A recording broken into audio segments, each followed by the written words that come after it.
জীবনটা যেন একটা আয়না, তাই না? এরকম ছোট্ট একটা আয়না, দেখো দুদিকে দুটো গ্যাপ, মাঝখানটা যেন মনে হচ্ছে জীবন তো আয়নাই, তো এটাও আয়না, ছোট্ট একটা আয়না। এটা দিয়ে আমি কতটুকু দেখতে পারি। কিন্তু আমি যদি আয়নাটা এরকম বড় করে নিই আমার জীবনটাকে, তাহলে কিন্তু অনেকটা দেখা যায়। রোজ ওই একটা 6 ফুট মানুষ, একটা অত লম্বা মানুষ একটা ছোট্ট আয়নায় তার শরীরটা কতটুকু দেখতে পারবে। কিন্তু আয়নায় দিয়ে দেখার মতো ক্ষমতা প্রত্যেকের থাকে, এমন না যে বন্ধ হয়ে যায়।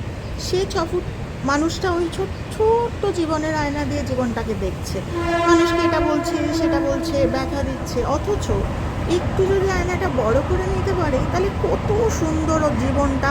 জীবনটা আসলে বিশাল বড়, কিন্তু আমরা জীবনের আয়নাটা এত ছোট রাখি না। তার জন্য কষ্ট করে এটা ওটা করে আমাদের দেখতে হয়, বলতে হয়, ভাবতে হয়। আমাদের ভাবনাগুলো না বড় হয় না কখনো।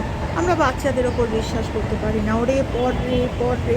কিন্তু ছোট্ট আয়না দিয়ে দেখি বলি, আমরা যদি জীবনটাকে বড় একটা আয়নার মতো করে ফেলি, তাহলে ওই বাচ্চাটাকে যে মনে হচ্ছে কি জানি কীরকম রেজাল্ট করবে, তখন আমি মনে করবো যে না, এ কিন্তু উঠতে জানে, এও অনেক বড় হবে। এইটাই জীবন।